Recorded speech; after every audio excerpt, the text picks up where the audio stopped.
Hi, Tony DeWitt here, Missouri appellate attorney and a guy who likes to make the law make sense on YouTube. So today we're going to talk about how lawyers go through statutes and regulations to resolve issues. And we're going to use a ham radio related example, not because it's always the best example, but because it's what happened most recently and I had good information on it. So stay tuned.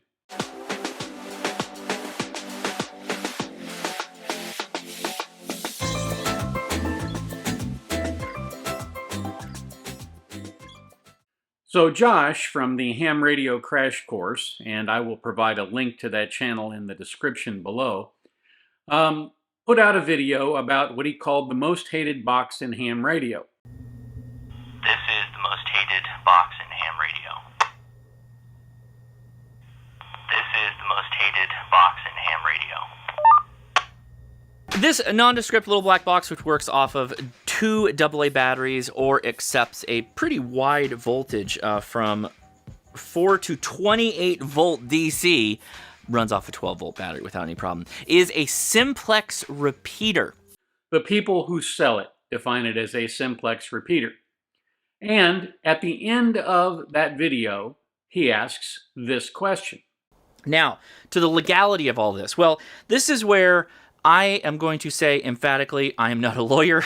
I am not an FCC person who gives advice in this space. I will tell you my thoughts, and I'm sure there'll be a bunch of armchair lawyers in the comments below, and possibly some real lawyers, and you guys help me out with this.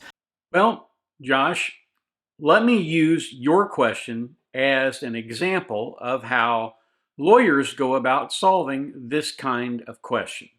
So, first of all, let's start with a little bit of information about the Code of Federal Regulations. The Code of Federal Regulations, which is where Part 97 of the Federal Communications Commission rules and regs go, this thing is thousands of pages long, and it governs everything from admiralty to zoology. There is literally every regulation written in the United States that's not classified that is found in the Code of Federal Regulations. Now, it's important to note that non-engineering types of issues, for example, issues in healthcare, are usually much longer and much less clear than things like a ham radio question, which is based on science and technology, where there are clear right or wrong answers. In healthcare and government payments, government contracts, that sort of thing, the answers are not always so clear. Several years ago, I had a case involving a claim that a radiology unit was essentially cheating the government by not billing properly for improperly performed tests. And after the case was filed and it went through investigation for over a year, the Center for Medicaid Services came back and said, hey, guess what? Even if they put this code in, it doesn't change the reimbursement.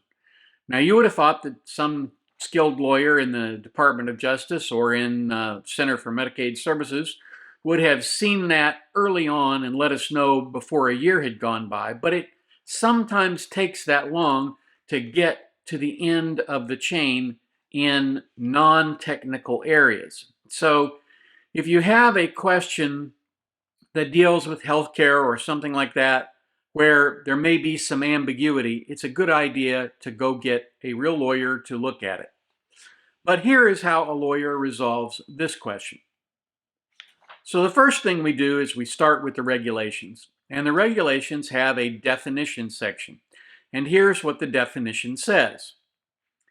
Repeater, an amateur station that simultaneously retransmits the transmission of another amateur station on a different channel or channels.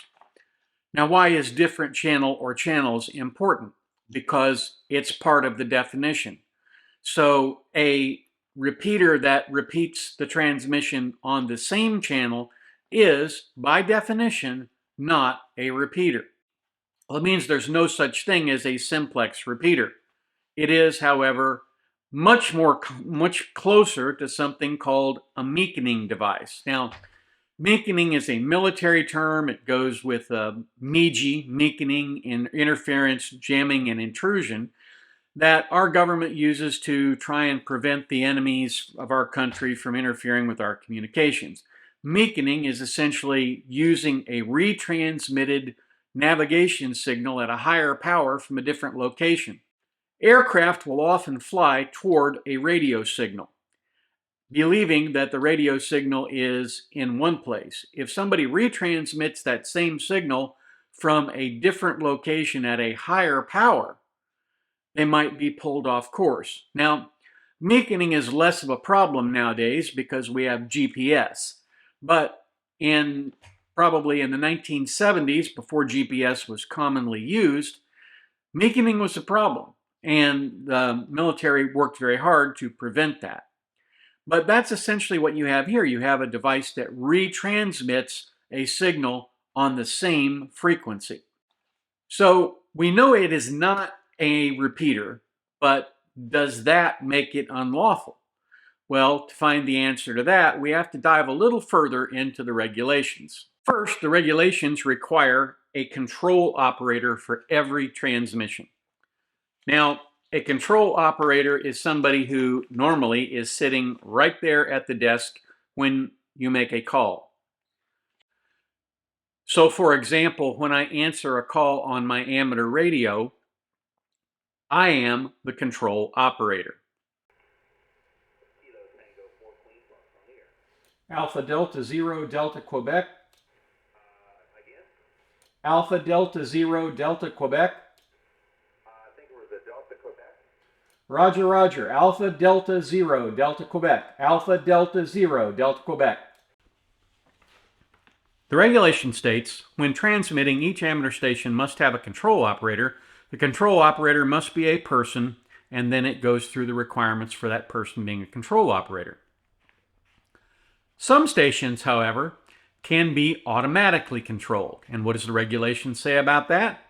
It says when a station is being automatically controlled, the control operator need not be at the control point. In other words, at the radio. Only stations specifically designated elsewhere in this part may be automatically controlled. So, what do those regulations elsewhere provide? They say no amateur station except an auxiliary, repeater, or space station may automatically retransmit the radio signals of another amateur station. Well, we know it isn't a repeater because we have a definition that says it isn't a repeater. But is it possibly an auxiliary station? An auxiliary station is an amateur station other than in a message forwarding system that is transmitting communications point to point within a system of cooperating amateur stations. Well, that doesn't apply because it isn't doing that. It's basically just retransmitting one at a time receptions that it hears. So it's not an auxiliary station, and it's probably not a space station because it isn't in orbit. The question then resolves itself. The use of this device as a simplex repeater would violate Part 97. Does that mean it can't be used in other ways? Of course not. But here's what it does mean. It means that you cannot use it as a simplex repeater under any circumstances, and if you do, you'll be violating the FCC regulations. Now, it is somewhat unusual and somewhat common almost at the same time that the FCC does not do a lot of policing on these regulations because, for the most part, the amateur radio community self-polices. And if you put up one of these devices and it annoys other hams in your area, you're probably going to get a visit from the FCC at some point. So it's always a good idea not to skate too close to the thin ice on the lake because the water can get very cold. I would point out that most regulatory issues are fairly simple. If you read the regulations, you should be able to follow them.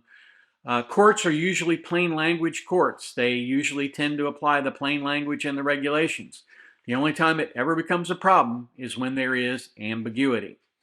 And if there is any ambiguity in the regulations, if the regulations say one thing on page 1 and another thing on page 9, and those things somehow conflict, or you believe they conflict, it's always a good idea to go and get an opinion from an attorney. Now, again, this is never legal advice. There's nothing on this channel that's legal advice. It is always good to check to see if you are staying within the limits of the law by going to a lawyer in your jurisdiction, giving them the problem, and paying for an answer. Yes, it's expensive because talk is cheap until you hire a lawyer, but there really is no substitute for having an answer that you can rely on. So that's it. That's how lawyers resolve statutory and regulatory issues. I hope this has been interesting, useful, informative. Even if you're not a ham radio operator, hopefully this has been somewhat interesting. As always, like, share, subscribe. Thank you so much for watching. And if you have any questions, leave them in the comments down below. I will try to get to them. And have a wonderful day.